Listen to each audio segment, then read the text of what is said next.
Hey y'all, it's Erica from Mini Minions, and I had a request on how I do my fecals, so let me give you a quick starter. So I've got equipment first. We keep microscope covered because it keeps the dust out. I have a very nice Amscope. It is a very nice microscope. It has a binocular vision, so that way I don't have to squint. Another important thing is that it has what's called a mechanical stage. You can see how I'm turning the knobs and it moves the stage, so that way I'm not pushing the slides around, and it's a very smooth adjustment. You need a McMaster slide. It's got a little space between it. It's got a grid. It's pretty cool. We need a gram scale. I've got one that goes to hundredths of a gram. Tear. Good. My fecal sample in a little glove. I went fishing just a little while ago. I like to use a little cattle clicker counter because if there's a lot of parasites, then it's nice to help count. Piece of paper with notes. This is the fecal solution that I use. It is FecaMed. You can just go Google it. It is a sodium nitrate solution, or you can use zinc sulfate. That's the other one that's commonly used. The big trick is that you need a specific gravity of 1.25 to 1.3. So specific gravity is a ratio of how much volume to how much weight, and that is necessary to float the eggs of parasites up. So the procedure is this. We take out my scale and we zero it out. I'm gonna put you guys down so I can work, because it's hard to do this at the same time. So I weigh out with my little scale 1 gram of poop, which, depending on the size of the goat, is 2, 3, 4 goat berries, poop pellets. Depends on the goat. It's a little much, so I take a little bit out.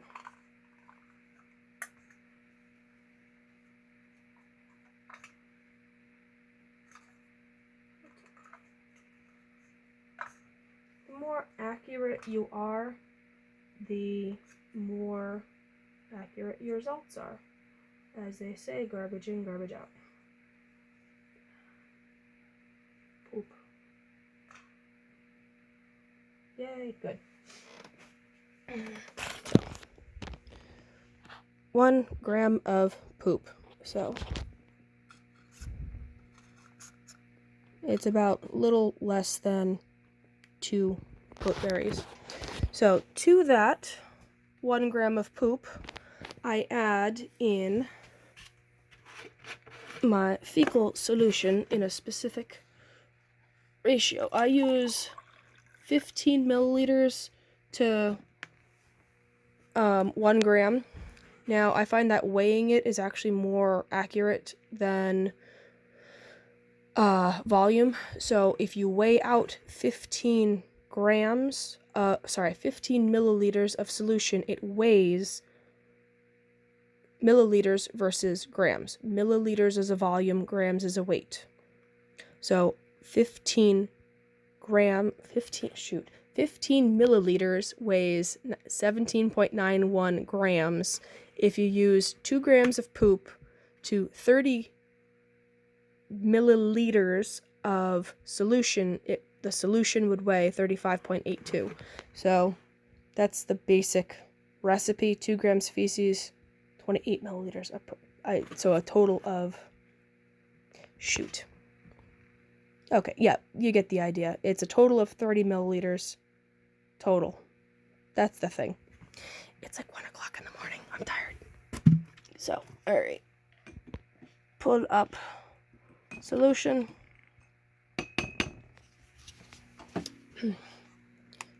Tear out my scale. So I find you need to go and put in only a couple drops in first, because otherwise you're playing bobbing for apples with the poop pellet, and that's not fun. So I only add in a few drops of the solution and then mash up the poop pellet first and get like a slurry, and then add in the rest of the liquid to make my final dilution. And the better you can make this mash, the more accurate your results are going to be. So this is what takes a minute. If they're really, really hard, you gotta sit there and mash it for a little bit.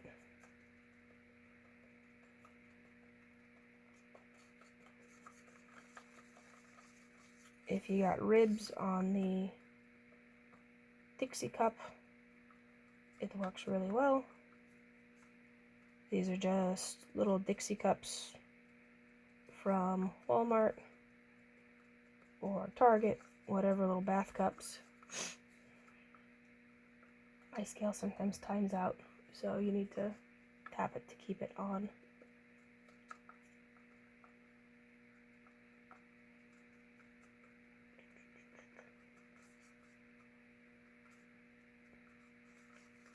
Yeah, that looks good enough. So we have poop slurry. Gross. So now that we've got my slurry, I added 3.83 grams of solution. I'm going to add the rest of it.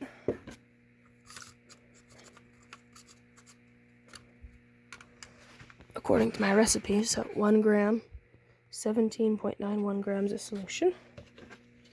So keep going. Drip, drip, drip, drip, drip.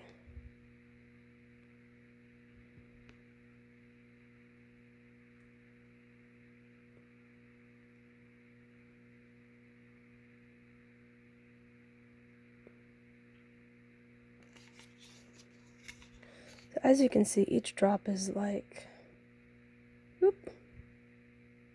17.91. We're so close.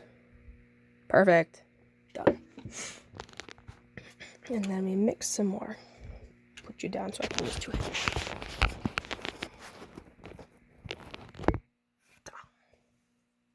There. Much better.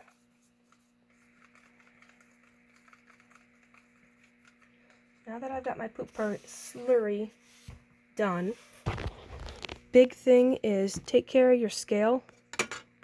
If there's moisture on it, clean it off. Put the cover back on. Mine's a battery operated scale. Take out the batteries when not in use, so that way they don't die or explode on you and corrode and ruin your scale. So yeah, not too. That's the one that I use. Made in China. It's all good. Okay, so now we have our poop slurry. We have our little McMaster slide. Put you down again.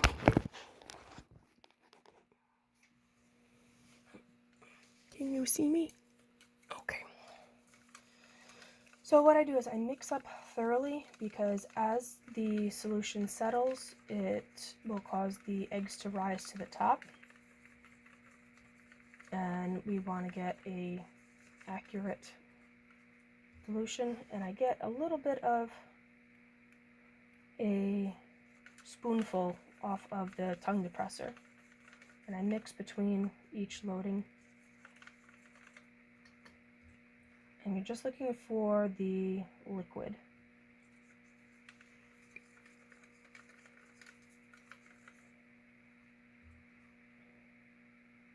Just the liquid.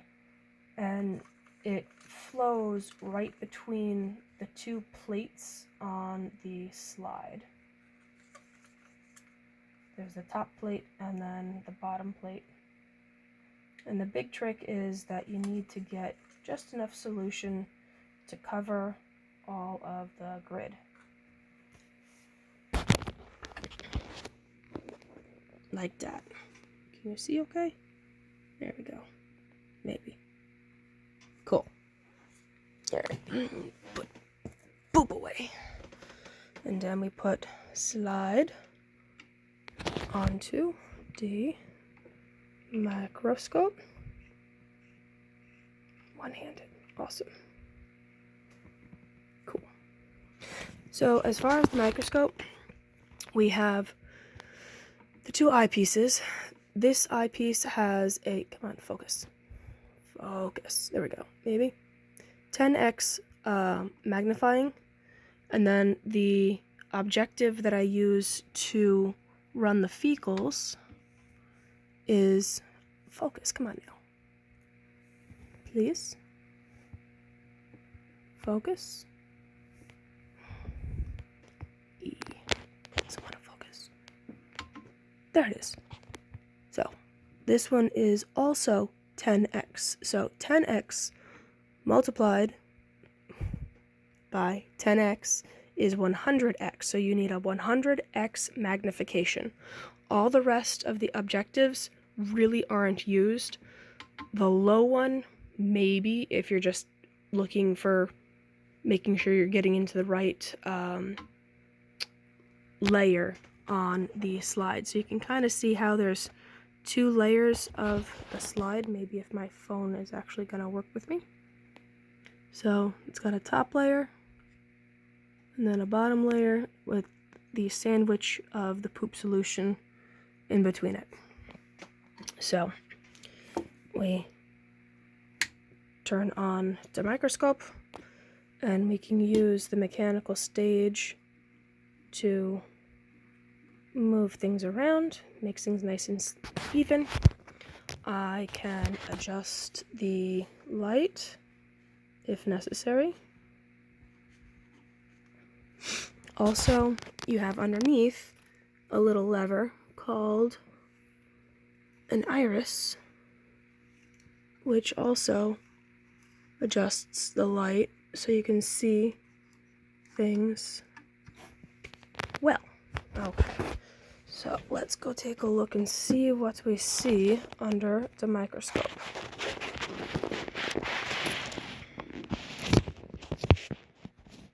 Come on. Ta-da. Blurry. Let's go focus this. And we're going to move things around. Aha. So you can now see the grid line. What's cool about the slide is that my microscope basically has the entire width of the grid to match up with the field of vision with the microscope. Kinda cool. So those big blobby things that's in the center, that is just debris, plant matter. And let's see if I can focus it on you. Zoom in. Okay. That thing right there is just an air bubble. See how it's perfectly circular and the center is clear? I'm focusing up and down on it. That's an air bubble. That is how we know we're on the right level of the slide, because all the eggs and all the debris are going to rise to the top. Where do air bubbles rise? To the top. So that's where we know that we want to be. So we focus in on an air bubble and we know we're in the approximate right place, stage, level of vision. So I'm going to focus out. And I'm going to put y'all down so I can go take a look and see what sort of parasite. So the pattern that I'm doing is I'm scanning for parasite eggs, anything that's cool. And I go back and forth, and I just go all the way down, and it's like looking for Where's Waldo, and they go all the way down to the bottom. Apparently I didn't go all the way enough with the poop solution. And then I go move over one, and then go all the way up. And I'm going too fast right now for me to see anything, but if I see something, then I will come back. So let me take a look. Okay, I take off my eyeglasses because I'm blind as a bat. Okay. The big thing is you focus up and down and play with your settings until it looks good.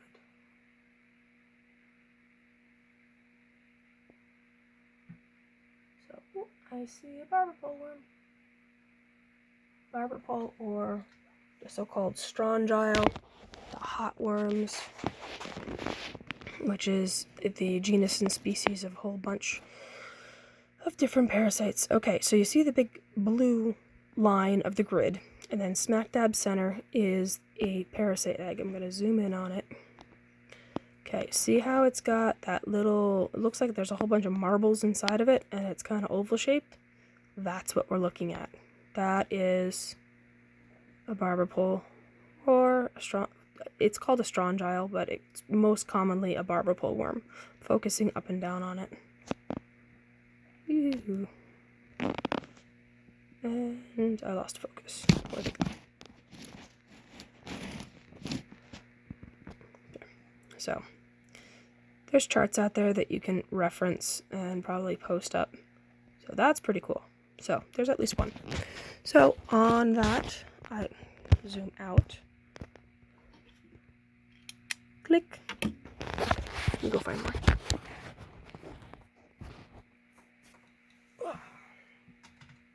And so, because I know where I was, actually, there's another one too.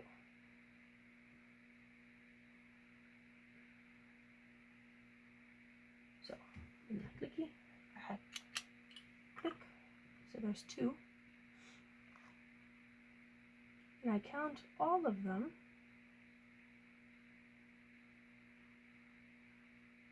In that first row, I guess it's a column, and move over one, and then zigzag back up. There's another one.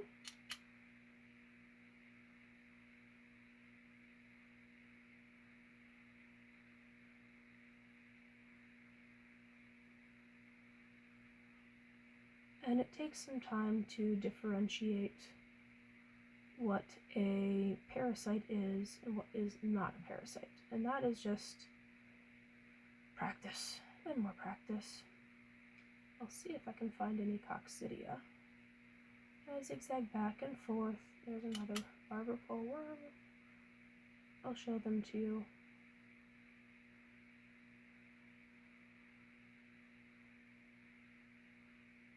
Aha, okay, I see some coccidia. Okay. Yes. Okay, back to here.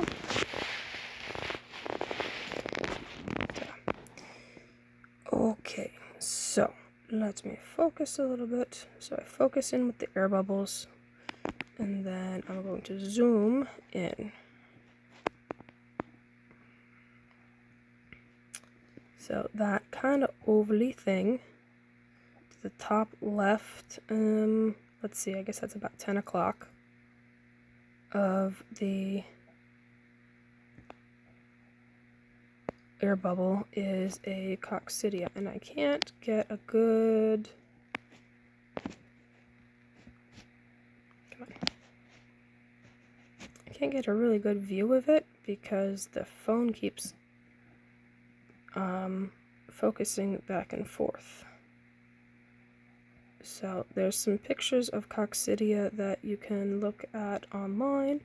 It's also slightly oval shape, and it's kind of got like a fried egg appearance. And I know that there was another one. Let's see.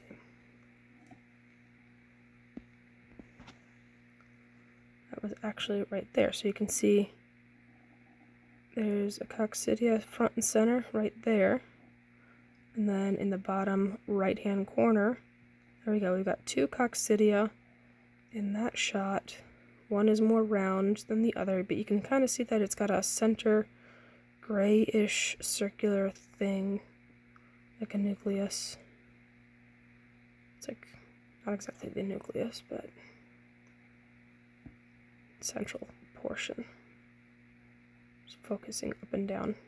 So that's what coccidia is, and let me zoom out and I can show you in relationship to, so you can see where they are front and center in relation to the size of the blue line, the grid line.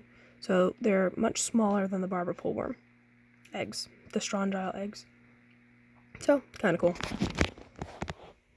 I'll post some other photos of parasites that I see under the microscope commonly. So on my little cheat sheet, I write down coccidia and the hotworms, the Haemonchus, Ostratagia, and Trichostrongylus. It's the big three that always affect goats. So hash mark 2, coccidia.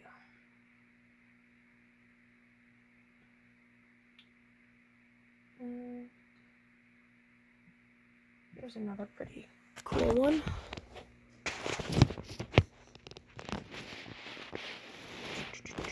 Focus. Up, down, left, right. Duh. Okay, so again, front and center.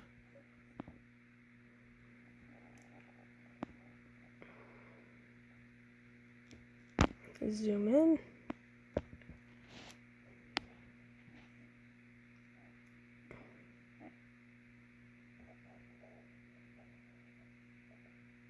That kind of ovally looking thing.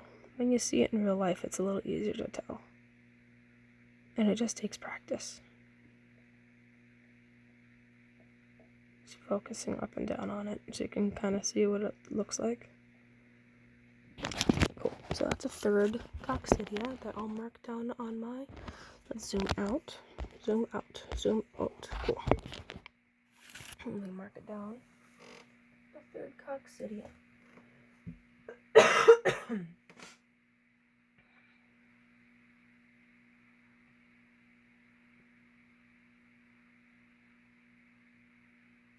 There's a fourth.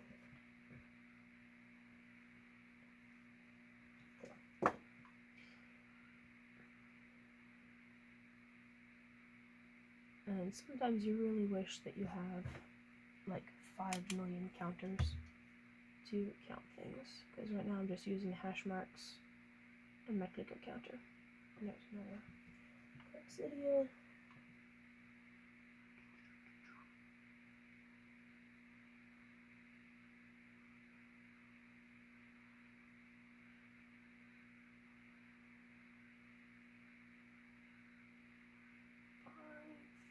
More coccidia.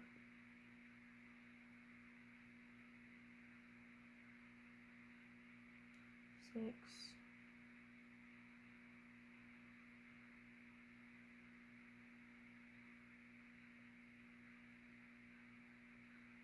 So, total of 6 coccidia.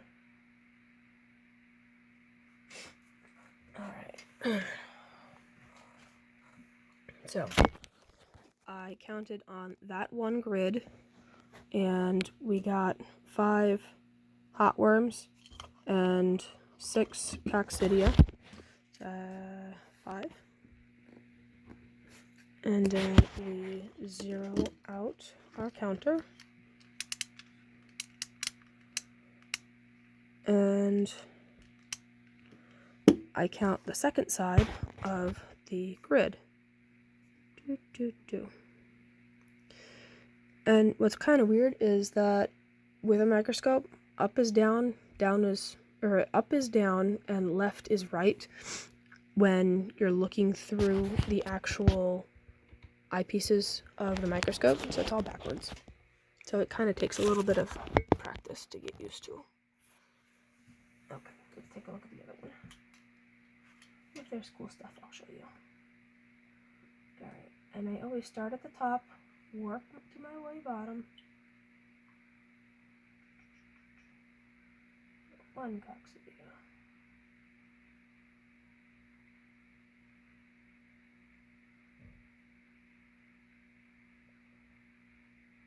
2, 3, 4, 5, 6, 7, 8.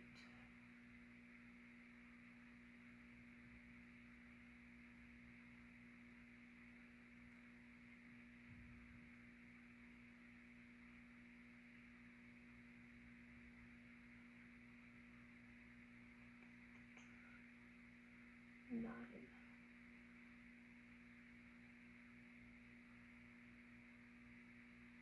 10, 11, 12, 13,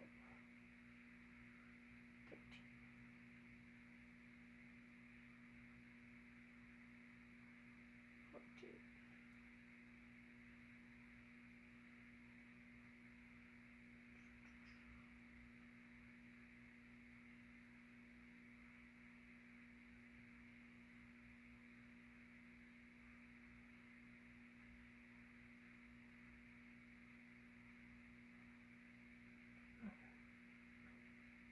15, 16. Oh, here's another barber pole.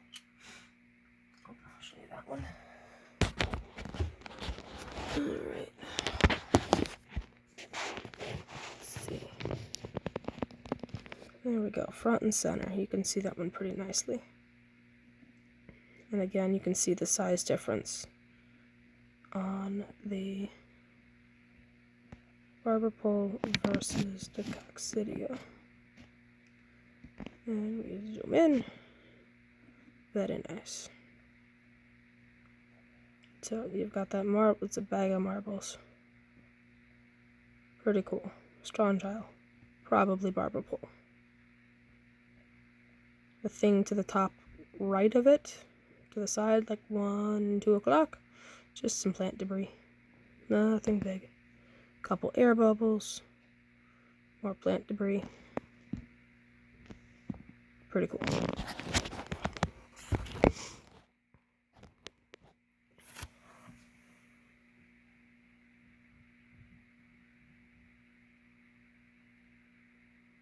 Okay, and that actually completes that side.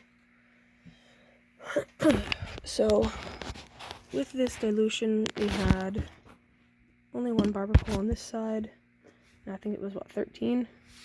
Plus 6, which is 13, 14, 15, 16, 17, 18, 19, 19, and then 6. So, that is my, what I call a raw count.